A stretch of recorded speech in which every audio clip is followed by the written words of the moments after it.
Hey, Shalom, this is your brother Yawanathan, also known as Yawan. First and foremost, want to give all praises to the Most High, Yahweh, Bahashim, Yahweh Shai, Bahashim, Rakakwadash. Want to give double honors to the apostles and the elders of Great Millstone. Want to say Shalom to all the brothers and, of course, the few sisters who are pursuing this truth in sincerity. All right, may the blessing of election be upon your house. The title of today's lesson is Discipline over Motivation. Now, discipline and motivation are essential components to achieving success and reaching goals. But while both are vital, discipline holds more weight than motivation in our walk, specifically for several reasons. The top being consistency. Motivation, it can come and it can go. And it's often based off of emotions, which are up and down. They're transitory. And they can be affected by things that have nothing to do with the mission that we're trying to fulfill. But discipline is about developing a way. Developing your judgment, how you respond to particular situations, habits and routines. Habits and routines in righteousness. And you get to a place where you stick to that regardless of how you feel, because every day in our walk we're not going to feel good. Actually, it's quite the opposite. All right, we're going to be put in, going to be put to the fire. Acceptable men are tried in the furnace of adversity. Right, we're going to be often the time in situations where we are uncomfortable, where we don't feel good. So it's the consistency that discipline provides that's going to lead to us achieving our long-term goal, which is salvation, the kingdom of heaven. All right, being a part of that number. One example from the scriptures where motivation did not last can be found right in the story of the, Exodus, when the Israelites were voyaging through the wilderness. 40 years in the wilderness, right? After being motivated by the miracles that the Most High did in Egypt and they escaped slavery, the Israelites were initially full of faith and enthusiasm, right? However, when they faced the challenges of journeying through the wilderness, their motivation waned. All right, they weren't rooted in something bigger than their feelings, something bigger than their flesh. Well, let's read that example. I got it pulled up here for you guys. It's Exodus 14:10. It says, "And when Pharaoh drew nigh, the children of Israel lifted up their eyes." And this is before they cross the Red Sea. Okay, this is before they crossed over, so it hasn't parted yet. And they're seeing Pharaoh and his army catch up to him. So they were in a state of panic. They were lacking faith. Faith is built up by, the repetition of us applying the Lord's way. And within that repetition of us applying the Lord's way, he reveals to us more and more his majesty, his power, because we're going to encounter situations to where we're going to have to lean on him. And he comes through every time.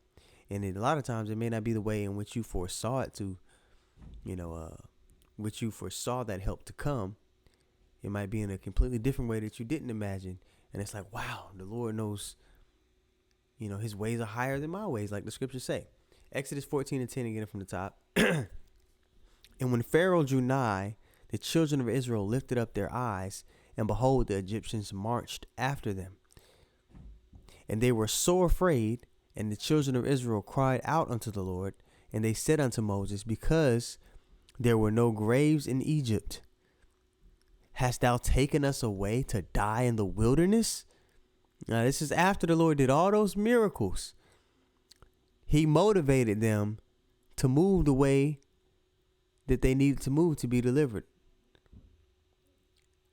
All those things that motivated them. Look at their mentality now, here in this instance.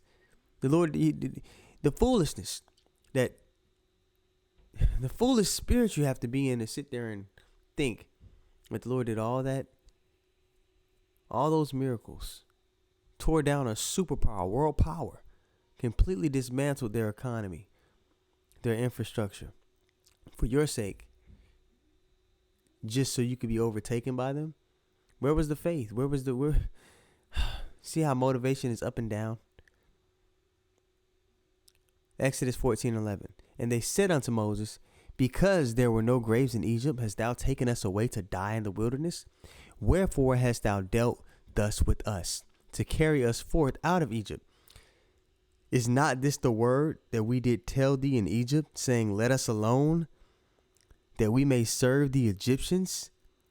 For it had been better for us to serve the Egyptians than that we should die in the wilderness.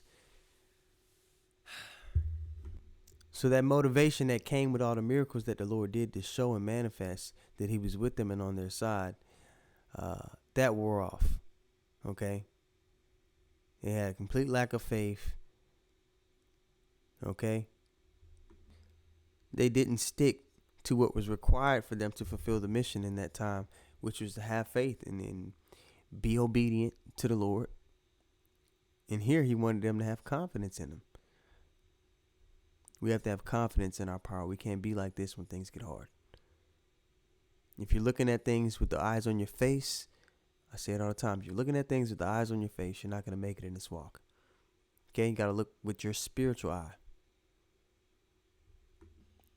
Verse 13 here at the bottom, okay, it reads, And Moses said unto the people, Fear ye not, stand still, and see the salvation of the Lord. This is the spirit we ought to be in, which he will shew to you today.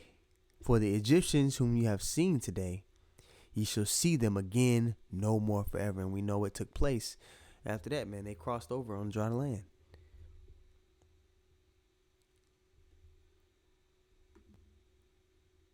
So we hold on to the confidence in our power, man. There's no enemy that could stand before us. All right, but because the bulk of our people, that entire generation, they were so carnal. Even after that, they continued to show their lack of faith, their lack of discipline. They always needed to be motivated. The Lord would do something great to show them that he was with them, or he would judge them to show them, hey, dude, you guys need to be obedient. He always had to motivate them. And when someone constantly needs to be motivated, they can't be depended upon to hold up their end of the bargain. So yeah, motivation is cool, but we need to seek discipline. All right, let's go to Exodus 16:1, just to double down on, to show you the spirit not to be in. Okay. All right, so this is Exodus 16:1.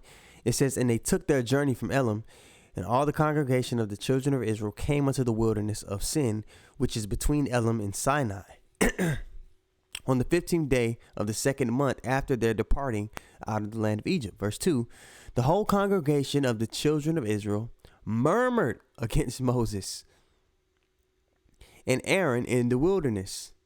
And the children of Israel said unto them, Would to God we had died by the hand of the Lord in the land of Egypt. Oh my goodness. Again, you see this undisciplined train of thought, not understanding that, hey,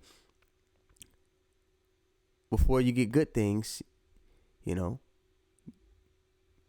got to go through a little bit of pain to get that gain. But they were so much so in the spirit of, oh, this doesn't feel good, that they were constantly throwing away their end of the bargain, which was to have full confidence in the Lord and to be obedient. Exodus 16:3, And the children of Israel said unto them, Would to God we had died by the hand of the Lord in the land of Egypt, when we sat by the flesh pots, and when we did eat bread to full. For ye brought us forth into the wilderness to kill this whole assembly with hunger. So because their bellies weren't full. And these are the same spirits that are here today in our time. So when food gets short here in this society and this devil comes with the MOTB, they're going to take it because they're fully given over to the desires of their flesh. All right, verse 4, Exodus 16:4. Then said the Lord unto Moses, Behold, I will rain bread from heaven for you, gave him the manna. And people shall go out and gather a certain rate every day, that I may prove them whether they will walk in my law or not, or no, right? So again, even after God provided manna from heaven and the water from the rock, the Israelites, 2/3 of our people, motivation, their motivation continued to fluctuate.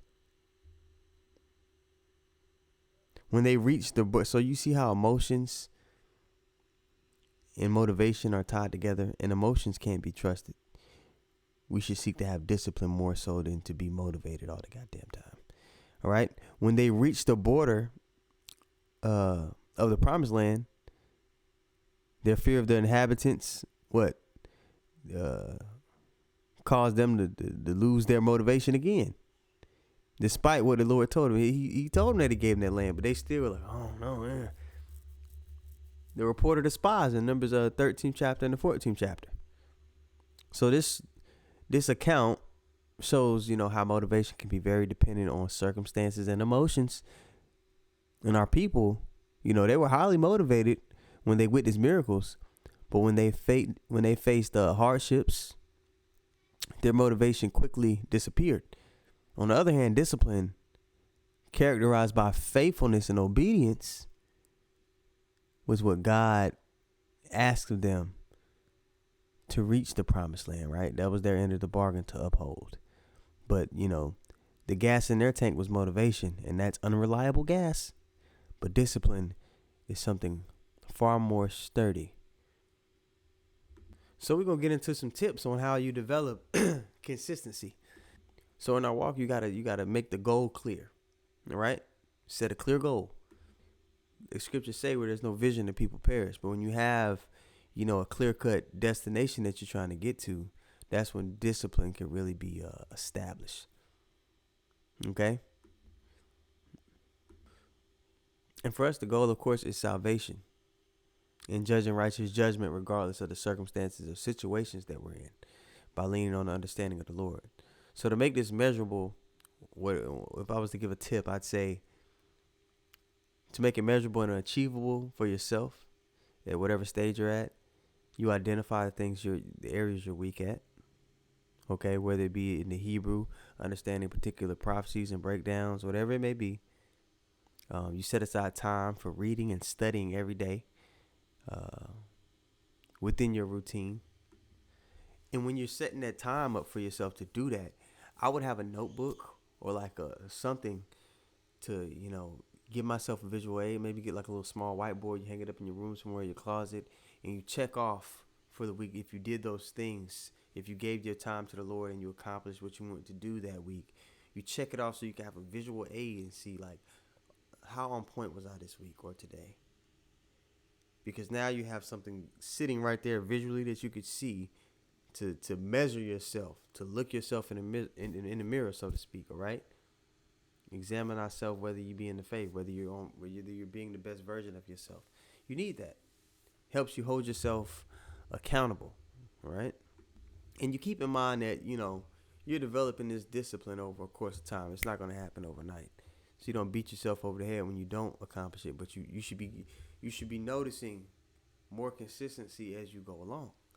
Is the point. So then that's how you'll be able to visually see I'm becoming more disciplined as an individual in this walk.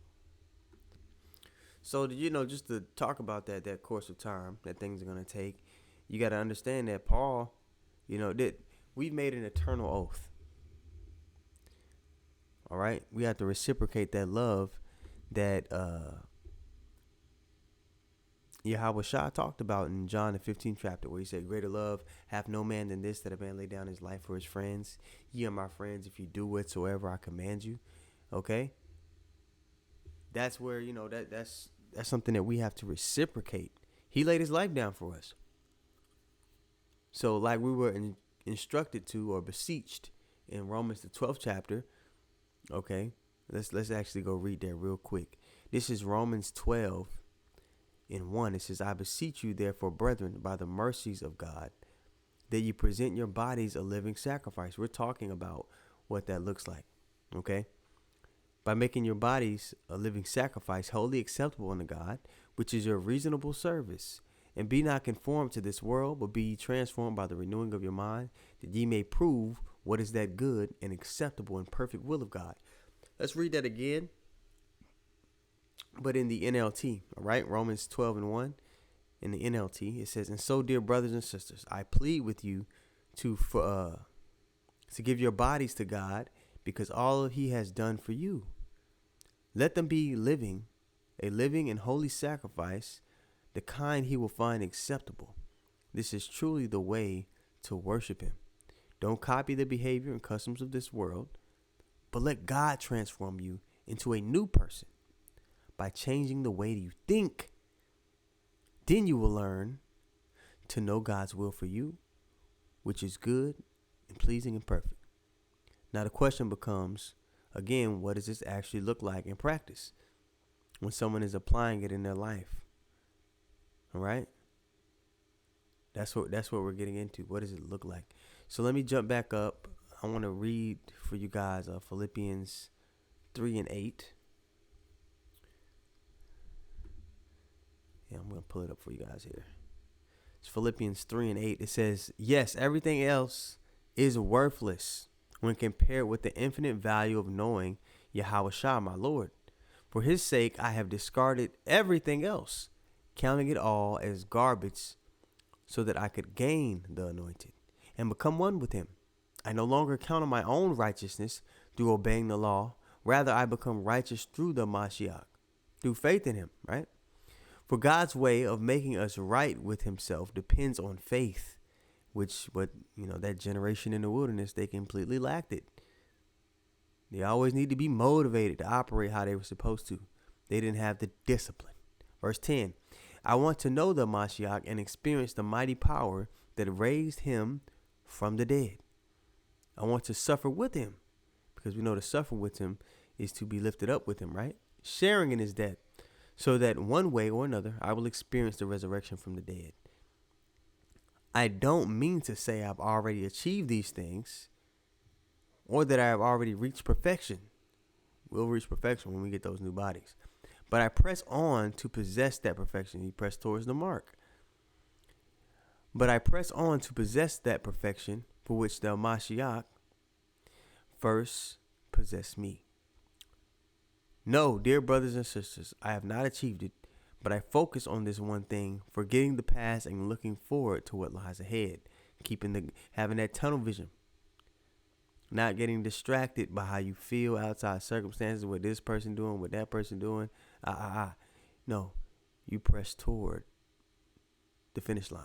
I press on to reach the end of the race and receive the heavenly prize for which God, through Yahushua, is calling us. So this is a lifelong oath. And you can't, get disgruntled if, you don't feel good all the time in this flesh. You don't feel like, you don't feel appreciated in the world. You got to be okay with not being appreciated until the day you die. That might be your case. But if you're operating towards the Lord in righteousness, he'll make, he'll pan your life out to where it's bearable for you. That's just true. Okay, but you got to count the cost. Let's read Proverbs 24 and 27. Let me pull that up for you guys. Right, Proverbs 24 and 27. It says, do your planning and prepare your fields before building your house. And I want to pair that up with Luke the 14th chapter. Let's go there. Let's go Luke 14.